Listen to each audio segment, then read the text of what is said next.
Baik teman-teman, selamat datang kembali. Pada kesempatan kali ini saya akan membahas analisa saham untuk periode tanggal 15 sampai 19 Juli 2024. Jadi kali ini saya akan bahas saham-saham yang berhubungan dengan properti ya. Nah, saham properti ini kalau kita ketahui minggu lalu dia reboundnya kencang banget ya. Jadi ini menyikapi karena The Fed ya inflasi Amerika sudah melandai, The Fed kemungkinan akan potong suku bunga lebih cepat ya seperti itu ya sebelum September mungkin dia sudah potong suku bunga.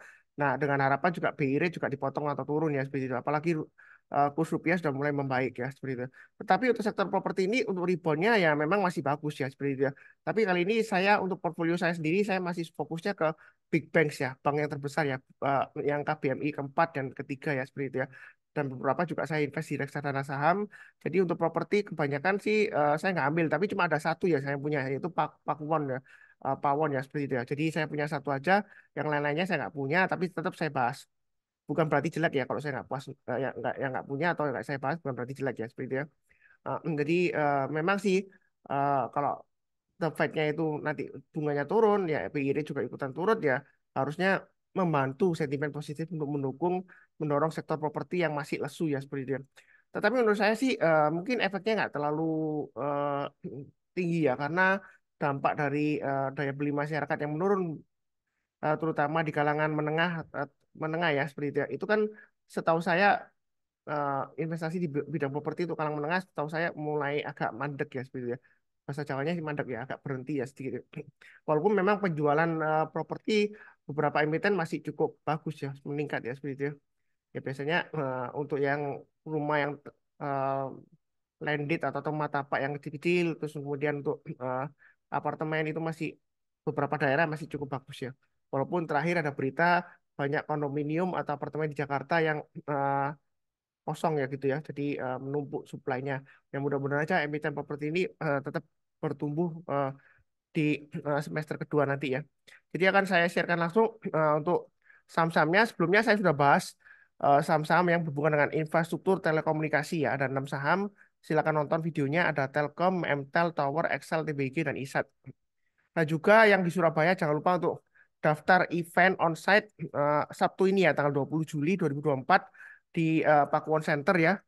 Di tempatnya KB Mapuri. Linknya untuk sign up, untuk daftar ada di video deskripsi di bawah ini. Jadi saya nggak sebutkan lagi. Kita akan bahas langsung untuk emiten properti mulai dari CTRA. Jadi dari awal sebelumnya sudah saya sebutkan sih kalau emiten properti biasanya yang bangkit itu kita lihat leadernya ya atau istilahnya itu kalau perang itu jenderalnya yang memimpin itu biasanya mulai dari CTRA. Jadi CTRA ini uptrendnya masih bagus. Memang sih kalau kita lihat seringkali dia membentuk ekor panjang ke atas sepertinya.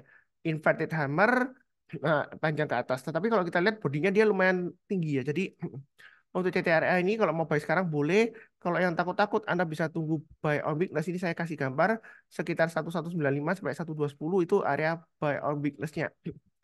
Atau nanti ketika MA20-nya dipotong dari bawah ke atas, nah itu kita barusan buy ya. Jadi nanti suatu saat MA20-nya akan dites ya. Contohnya seperti ini ya. Sebelumnya kan kita kita lihat di sini ya, yang di bawah sini ya. Ini kan MA20-nya. Ya, dia kan jauh meninggalkan MA20-nya. Suatu saat MA20-nya akan dipotong, di testing di sini. Ketika dia dipotong dari atas ke bawah, kita jangan langsung buy. Menjelang penutupan atau besok paginya kalau dia sudah berhasil naik lagi ke atas, di sanalah kesempatan kita untuk buy selama MA20-nya masih mengarah ke atas ya. Itu contohnya untuk CTRA. Jadi aman ya. Walaupun ini contohnya lagi ya, mengarah ke atas, oh ketinggalan Pak Suntar, ini kita masih ada kesempatan untuk buy. Jadi market itu selalu kasih kesempatan, ya. Dia berhasil naik, walaupun berikutnya lagi dia turun, tapi ini dia tembus lagi ke atas, Anda bisa buyback ya, lumayan profitnya ya seperti itu. Memang dinamika trading seperti itu ya. Kadang-kadang kita sudah buy, katanya Pak Suntar bagus, MA20 mengarah ke atas, sudah menembus lagi ke atas MA20-nya, loh kok turun lagi Pak Suntar? Ya, sebenarnya ya kita jangan sampai gagal paham ya seperti itu ya, atau salah paham ya. Ya, kalau misalnya kita analisa teknikal masih bagus, tiba-tiba market berkehendak lain, bukan berarti analisanya salah, enggak. Karena jangan keliru, analisa teknikal itu bukan dipakai untuk mengatur market ya, bukan ya. Analisa teknikal itu untuk sebagai alat bantu bagi kita untuk menganalisa kira-kira trennya seperti apa, terus supportnya di mana, resisternya di mana. Jadi bukan mengatur marketnya, oh marketnya ini harus naik, ya seperti itu ya. Kalau misalnya gagal, oh pasti analisanya salah. Enggak, tergantung kita lihat dulu seperti apa ya. Kalau misalnya cara gampangnya kita lihat MA20-nya mengarah ke atas, harga sahamnya di atas MA20-nya, nggak ada kata ketinggalan atau ketinggian ya seperti ini ya. Jadi tergantung strateginya aja. Anda mau buy on weakness boleh atau buy high sell higher. Kalau dia breakout lagi kita buy. Nah, di sini Anda bisa tunggu di 1200-an atau paling bawah ya Anda tunggu di 1150. Tapi kalau turun di bawah 1150 untuk CTRA, jangan buy on weakness karena dia ada kemungkinan akan turun lagi. Jadi walaupun buy di bawah ya kadang-kadang buy-nya agak ke atas sedikit itu untuk konfirmasi ya. Jadi ini kalau dia breakout lagi ke atas atau kalau mau langsung buy boleh aja. Target price berikutnya 1330, kemudian berikutnya lagi kalau kita lihat mundur ke belakang ya. Untuk CTRA ini masih bisa targetnya di 1430, 1560 dan 1745 ya. Memang CTRA ini dia emitennya kuat banget ya. Kalau rebound mantul dia kencang ya. Tapi kalau turun juga dahsyat banget ya, langsung longsor gini ya. Jadi tetap pasang trailing stop atau stop lossnya. Ini sudah lumayan bagus, kurang lebih cukup. Berikutnya Pakuwon, ini saya sudah punya Pakuwon. Terus terang Pakuwon sebelumnya saya biarkan nyangkut sekitar 8%-an minusnya ya. Karena nggak banyak, kemudian dia breakout ke atas 392, ya saya tambah lagi atau average up, breakout ke atas 404, saya tambah lagi. Untuk Pakuwon seperti itu ya. Jadi saya tetap ikutin garis-garis yang saya berikan ini, saya jadikan plan juga ya. Jadi kalau automatic order ya pasangnya. Naik ke atas 392 buy, naik ke atas 404 buy. Nah, di sini kalau kita lihat swing high sebelumnya, resistennya dia tembus dari MA 200-nya ya, itu 414. Jadi kalau yang mau buy, Anda bisa tunggu di tiga area di sini ya. Eh, saya gambarkan kotaknya untuk area buy on weakness kalau yang tunggu di bawah 392, kemudian 404, kemudian 414. Artinya buy on weakness itu kalau turun jangan langsung buy. Ya, kalau turun langsung buy itu langsung banyak tangkap bisa jatuh. Jadi tunggu rebound mantul ke atas, kita barusan buy. Nah, di sini kalau mau langsung buy sebenarnya sih masih oke karena uptrendnya masih cukup kuat ya jangka pendeknya. Nah, dia sudah tembus EMA 200-nya juga. Walaupun EMA 200 mengarah ke atas, tapi kan dia sudah ditembus ke atas juga ya. Seperti itu. Nah, ini masih ada peluang mau buy on weakness ya tunggu aja di daerah kotaknya atau nanti kalau yang sudah punya kalau mau tambah lagi naik ke atas 434 Anda tambah lagi average up target price berikutnya 446 dan 460 ya seperti itu. Ya, kurang lebih sih seperti itu untuk CTRA. Jadi jangan bingung ya. Maaf untuk CTR. Pakuwon ya seperti itu. Nah, kepleset ya lidahnya. Pakuwon ya seperti itu. Nah, kurang lebih sih cukup. Oke, berikutnya untuk emitennya sebentar saya.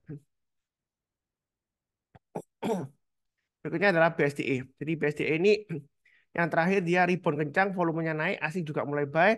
Ini garis-garisnya untuk BSDE sudah saya gambarkan. Naik ke atas 995 buy, naik ke atas 1020 tambah lagi average up, naik ke atas 1045. Kalau yang mau tambah lagi average up silakan target price berikutnya 1075, berikutnya lagi untuk BSDE di 1120.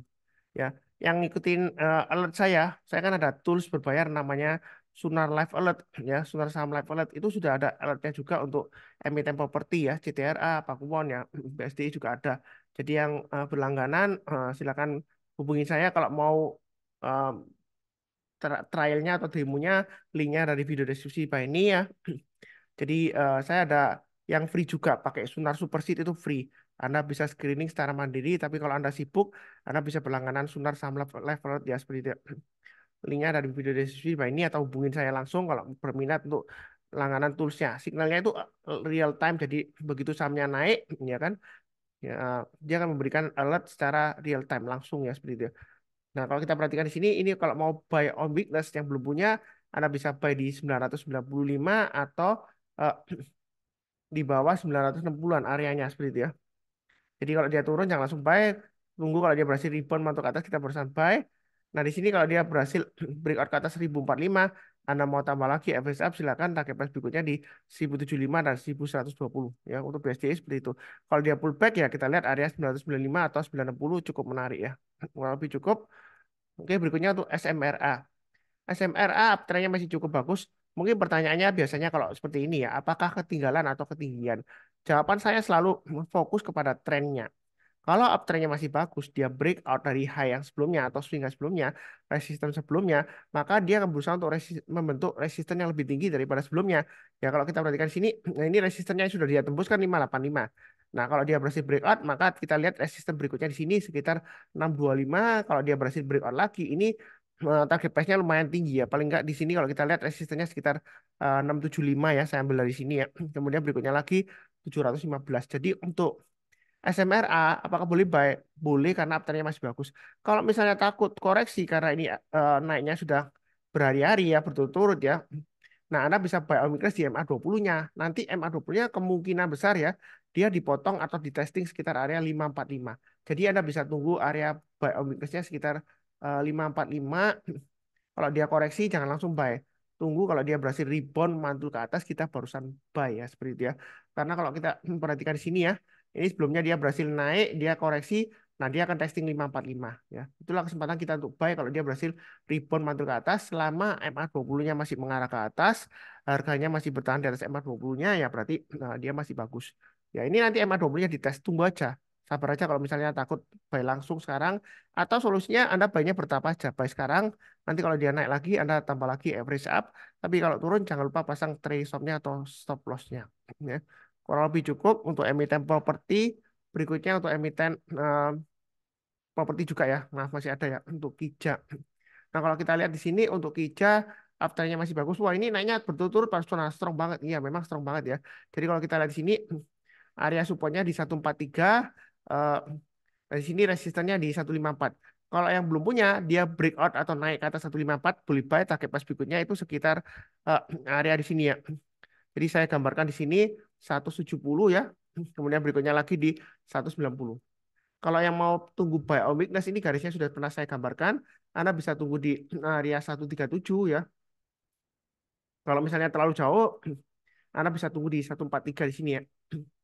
Kemudian yang paling jauh ya di 127 ya seperti itu ya. Tapi kalau 116 kalau saya rasa memang di sini supportnya lumayan kuat di 116. Tapi di sini kalau dia gagal ya dia akan lesu lagi ke bawah.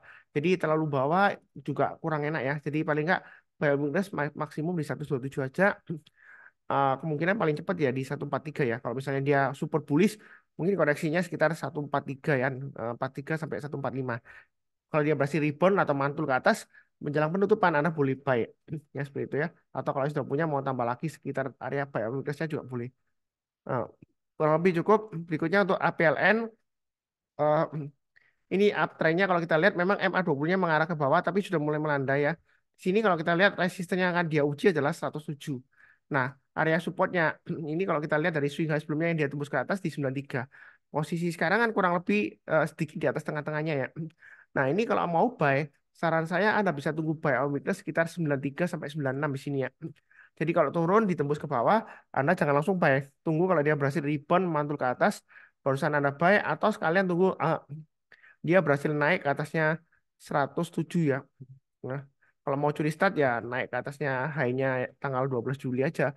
Naik ke atasnya 103, 103 Anda buy, naik ke atas 107 average up, target pas berikutnya ini saya gambarkan resistennya 120, kemudian berikutnya lagi resistennya di area 137 ya. Jadi untuk emiten properti ini APLN masih cukup menarik ya. Memang eh, ini MA20-nya masih di bawah, memang arah ke bawah ya, tapi sudah mulai melandai. Candlenya juga mulai tinggi, volumenya juga mulai ada kenaikan di sini ya, rata-rata 10 harinya. Kalau belinya bertahap aja ya, karena jangka menengah sampai panjang MA 200-nya itu dia masih mengarah ke bawah dan harga sahamnya masih jauh di bawahnya MA 200. Jadi belinya santai aja nyicil, kalau dia berhasil breakout naik lagi kita beli tambah lagi average up, tapi kalau turun jangan lupa pasang trailing stop-nya atau stop loss-nya ya. Trailing stop itu untuk melindungi keuntungan yang sudah didapat, yaitu trailing stop. Kalau stop loss itu untuk melindungi dari kerugian yang lebih mendalam. Jadi dua-duanya itu fungsinya untuk melindungi. Satunya untuk melindungi profitnya ketika dia sudah berhasil naik, ya kan? Satunya lagi stop loss kalau misalnya belum naik malah dia turun dari harga modal kita, ya kita pasang stop lossnya, melindungi dari kerugian yang lebih mendalam, ya seperti itu ya. Jadi cut loss atau stop loss itu nggak membuat kita rugi, tetapi dia itu fungsinya untuk melindungi dari kerugian yang lebih mendalam, ya seperti itu ya. Jadi jangan salah paham. Pak Sunar kalau cut loss kan gini rugi ya. Kan Pak Sunar ngomongnya enak, bukan uangnya Pak Sunar ya seperti itu.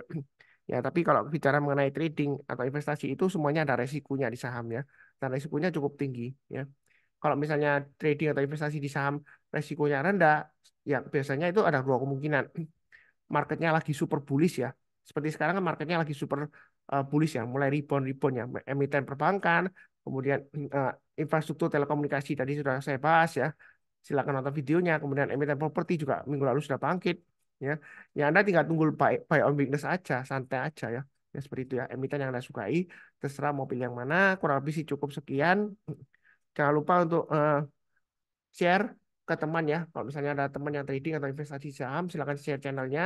Kemudian saya ucapkan juga eh, doa saya semoga semuanya selalu sehat, damai dan bahagia selalu, sejahtera. Terima kasih banyak. Sekian, tetap semangat.